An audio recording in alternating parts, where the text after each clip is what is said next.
And welcome into Hoopsville, everybody, on this Thursday, December 5th, another pre-taped show due to scheduling conflicts. So I thank you for at least tuning in. We have a lot of guests to talk about today, a lot of news to talk about. I'll even have a Hoopsville rant at the end.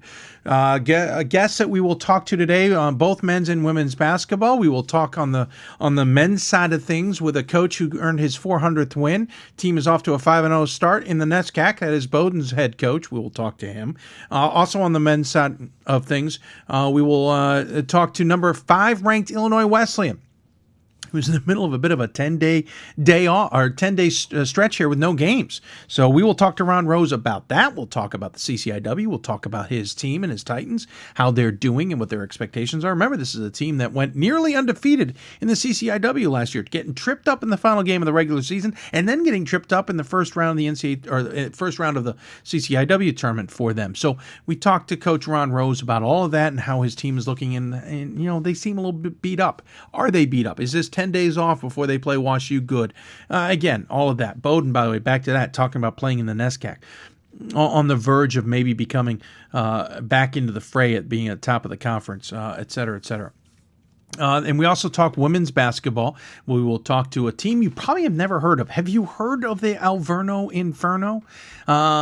If you haven't, they're worth talking about because they had 2 incredible games this week. One that ended a very long conference winning streak by Wisconsin Lutheran, and the other a triple overtime game that you'd have to see, A, the stats to believe it, and B, you got to see the half-court shot that forced the third overtime. All of that was fun. We talked to their head coach, Brad Duckworth. Also on the women's basketball side of things, we jump out to the West Coast, talk to number 6 Whitman's women's basketball coach, Michelle Ferencz, talking about her team. Remember, they made the NCAA tournament for the very first time last year, got all the way to the Elite 8 and lost to Williams on the road at Williams. We'll talk to her about that and just a reaction of the teams and stuff. We also talked to her about what the team's expectations are this year. They're the number 6 ranked team in the country. They're playing very well, but they are playing in one of the toughest women's basketball divisions or conferences in this division. Puget Sounds, the Lewis and Clarks, the George Foxes. Those teams have all been NCAA power teams, and now Whitman has entered that fray. So we talked to her about that as well. So great conversations among those. We also talked to women's basketball coach at Kings, Brian Donahue. Talked about him on a different note. He is battling brain cancer. How he was diagnosed, how it came out of absolutely right field. How the coaching fraternity has rallied, how the team has rallied, how the school has rallied, how the conference has rallied around his efforts to beat it.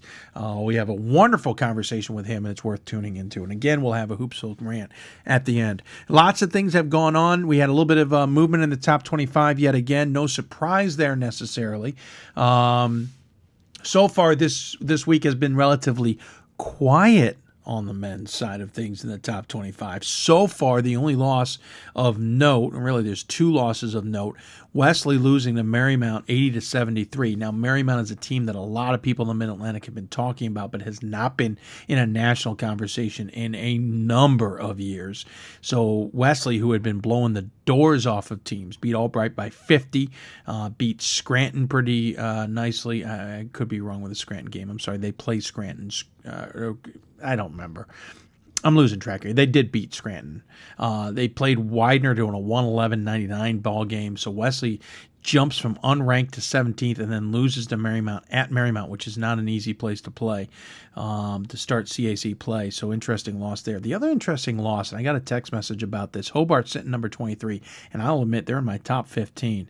Loses to Rochester after about a week off. Lose 85-75. This is a Rochester team, remember, not at all as good as last year. And I don't mean that negatively. They just lost a lot of talent from this unit.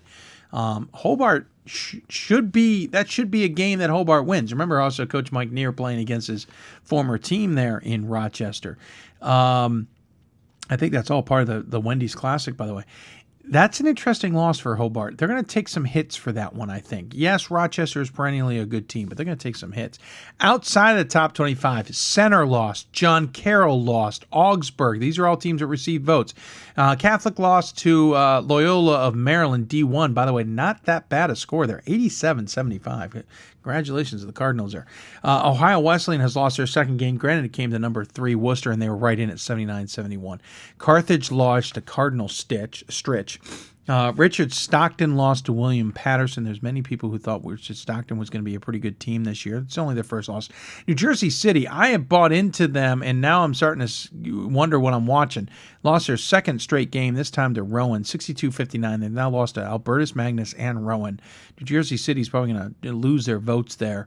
They only were getting 6 to begin with. WPI beat Tufts. And then Loris lost to number 19 Augustana. Loris was looking to beat their third CCIW team / third top ranked team there. They lost 67-65. So that's all on the men's side. I'll get the women's side here in just a second as well. But certainly not as turbulent as the opening weeks have been in men's basketball. Though I will admit on the men's side, they lost a few teams in the top 25, and then now we're back to on the women's side, they only lost one. Women's has been dead quiet compared to the men's. Ohio Northern did lose to Baldwin Wallace earlier this week, 96-83. Baldwin Wallace, by the way, beating a lot of good teams. They're receiving votes. We'll keep an eye on Baldwin Wallace. Maybe talk to them in the near future. Juniata lost to St. Vincent. Remember, Juniata was one of those teams that was in and out of the top 25 often. They lost in a barn burner, 95-93. That's a high-scoring affair for both those two teams. And, of course, St. Benedict losing. They were in the in the receiving votes category, losing to St. Catherine by 1 in there. So the women's side, quiet compared to the men's. All the women's teams doing what many would expect them to do on the men's side of things. A little bit more turbulent this year. And as a top 25 voter, I can tell you right now, that has caused me headaches. It is not easy to vote in the top 25 right now. I will admit that the Thanksgiving break was a nice break because less teams are playing, so there was less turbulence. I think most of my top 10 did not move an inch, which was nice. Some people have noticed that there was some movement despite teams not playing.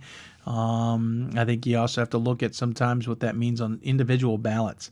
I had teams move up who didn't play, but that's because teams ahead of them lost or lost badly or lost a couple games. I don't know. I don't remember off the top of my head. And so sometimes teams move up like that. Some teams move down. But again, it depends on who moves in. I had guys leapfrog teams because what they're doing is a little more impressive than maybe the team who is sitting idle has done so far. My top 25 does normally come out. I usually blog it out. I had forgotten last week, did it on Sunday. I will try and get that out. If not, it'll probably be out on Friday. Worst case, we'll get back into the habit of trying to release that on Tuesdays as I normally do. So there's all of that. This is our first chance since we had the Hoopsville Classic to be on air, and I want to first and foremost thank all the teams who participated. It was a terrific Hoopsville Classic, to say the least. Awesome Hoopsville Classic. One team comes out 2-0. It's Cabrini. One team comes out 0-2. That's Middlebury. 2 top 25 teams, still top 25 teams. Everybody else goes 1-1. Think about that. You put 10 teams together, and we ended up going 8 of them going 1-1. That's pretty good. And I'm not trying to say that we're good at it. I'm saying the competition was that good. Laverne impressed, winning their game to start the whole thing against Ohio Wesleyan.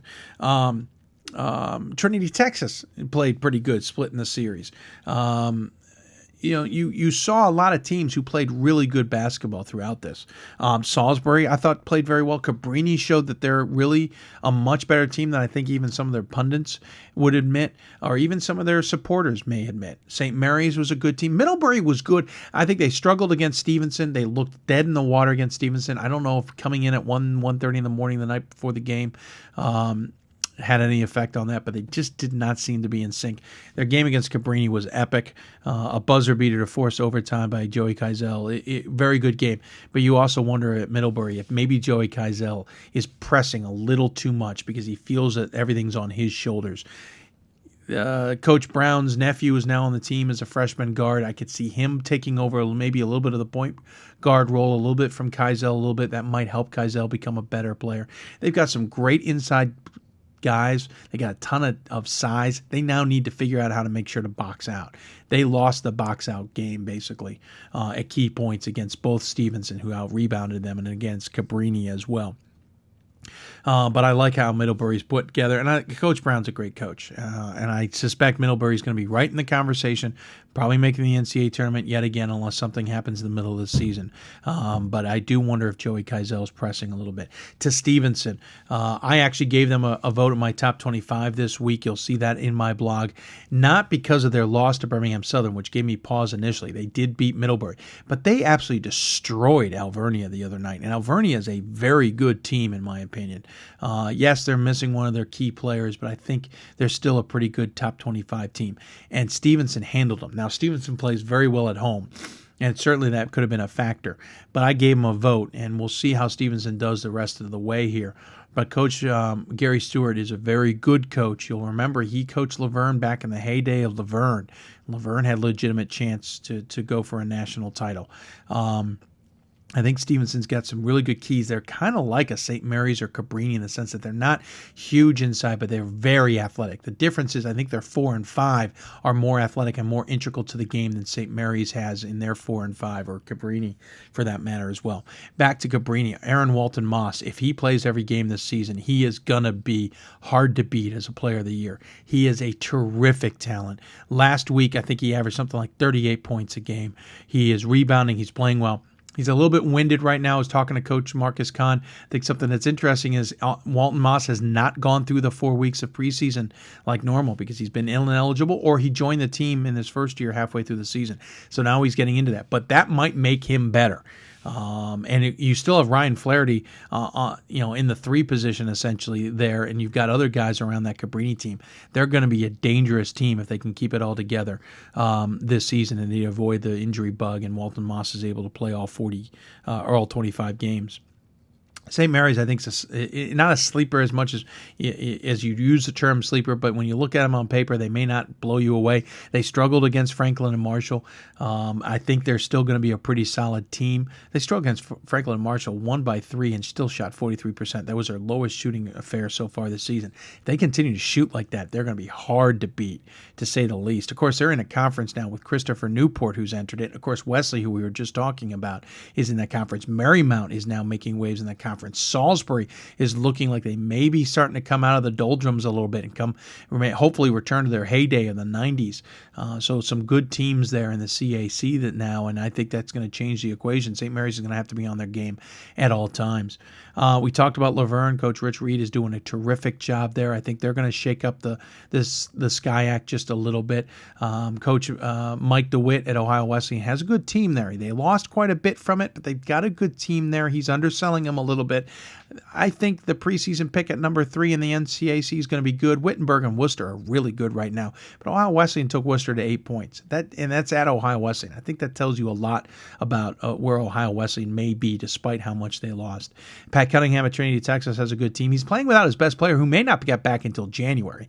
He's out with mono, and they're still playing pretty good basketball. Granted, they lost to Mary Hardin Baylor. I think they're going to be in the equation again in the SCAC, in the SCAC, I should say, and I think they could be another NCAA tournament bid for them. That being said, Colorado College is in that conference, and Colorado College has surprised. Beat Whitworth twice, knocking Whitworth out of the top 25. It's amazing they played each other twice in the season, but that's how sometimes tournaments turn out. Colorado College is looking good. What do I know about them? Not much. I'm going to keep my eye on this team. This team's getting some top 25 love from some voters now with what they did with Whitworth. I gave a little bit of pause. I want to see a little bit more of their resume before I'm ready to jump in with my top 25 for them. But Colorado College is what Coach Pat Cunningham told me was a team to watch out in this SCAC. So, they're holding form so far as we get ready to get into conference play in that conference as well. Birmingham Southern, the team in the Hoopsville Classic, I liked. I think they're going to be a good team. They beat Stevenson, and that's one of those where you're like, okay, did Stevenson come off the high of beating Middlebury and ill-perform against Birmingham Southern? Yeah, I think they ill-performed. I don't think they played to their standards. But at the same time, Coach Chris Graves has got a pretty good team there at Birmingham Southern, and I think they could be back. Remember, a couple of years ago, they made the NCAA tournament in that tornado warning delayed storm of a opening round at Transylvania. They could be in play. They've got an interesting dynamic there. A little less of the huge size, but a little bit more of the team game. I'm going to be interested to see how they play out. And I'm sure, we talked about Middlebury, Ohio Wesleyan. I'm trying to remember the other teams here. Keystone's, in the conference against Cabrini. That's tough. I don't think they have the weapons to beat Cabrini. I think they played very well. I thought they played well at the Hoopsville Classic. But I don't think they have the weapons to beat Cabrini. They're going to maybe be in the conversation for an at-large bid if they can put all the keys together at the right time. They've got a good young coach there now in Brad Cooper. Remember, he took over the interim job just weeks before the season started when Nevada Smith left for a D-League team job that came out of left field. I think Cooper is a very good coach there. I think they're going to do well. The problem with the CSAC is the strength of schedule is going to kill them. And so, Keystone needs to have the strength of schedule out of conference and get the results out of conference to really set themselves up for a possible at-large bid, which is always possible. Granted, they win their conference. Cabrini's now vying for the at-large bid, and this is irrelevant. But I think Keystone's going to be a team everyone has to keep their eye on for sure this year. I think I covered everybody. I talked about Salisbury and other teams, of course, St. Mary's and, of course, Stevenson. So a really good Hoopsville Classic, and I would be remiss if I did not thank everybody at Stevenson University for putting on a terrific show once again. Gary Stewart, the tournament director, head coach at Stevenson, of course, Brett Adams, the athletics director, the entire staff there from Mike to Graham, the guys who run things behind the scenes, did a wonderful job. Really appreciate everybody's hard work. Anna, who coordinated things at the last minute that needed coordination. Of course, everybody at the front desk. Terrific work. Rave reviews for them. I want to thank my crew, especially Frank Rossi, Jeff Gamber, Gordon Mann, and Rob Knox for coming out to help call games, write games, tweet about games, you name it about games. Of course, I also want to thank the production staff at Stevenson for the fine video and replays and all that. I could start naming names, but I'm going to forget somebody. But and they're not names you would recognize, but Joe Wambas and the Ryan Goodwrenches and Johnny Powells and the like. Everybody, Joe DeMille. Now that I mentioned names, Annie, great job by everybody there on the production staff. And, of course, Jason Eichelberger and his staff at the Sports Information Office. Thank you so much for your good work. It is a tournament that we certainly enjoy putting on. We're already planning the 2014 version and inviting teams officially. We're even inviting teams officially for 2015. We have the potential to have a who's who of teams. If you are interested in participating in the Hoopsville National Invitational Classic, let us know. We ultimately make the decision on who we'd like to have come to it. But if you're interested, please let us know. You can contact me or you can contact Gary Stewart at Stevenson. We do have maybe a couple openings for 14 still remaining, and it'll be the weekend before Thanksgiving, and we still have openings available for 15 and beyond. Right now we're looking at the weekend before Thanksgiving for the most part, unless we change some things down the road. So thank you to everybody there. Certainly appreciate the effort, and I hope you don't mind me taking the time to thank everybody there and give you my insight on the teams that took part in the Hoopsville National Invitational Classic at Stevenson this year. Looking forward already next year, and we're already planning, as I said. We have a lot on board for the show here the rest of the way.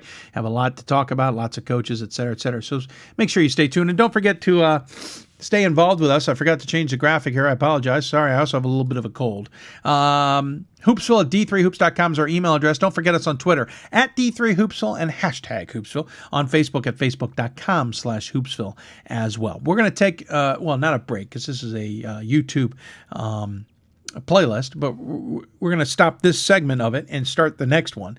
And when we start the next one, we're actually going to go to women's basketball and talk to Kings women's basketball coach Brian Donahue and his battle with brain cancer. It is a story you'll be fascinated to find. It's a story you need to know about, and we certainly hope you could find a way to help him out as well somewhere down the road. But we're going to take a stop in the action and talk to Coach Brian Donahue and plenty of other coaches ahead here on Hoopsville. You're listening to Hoopsville, presented by D3Hoops.com and the National Association of Basketball Coaches. We'll be back right after this.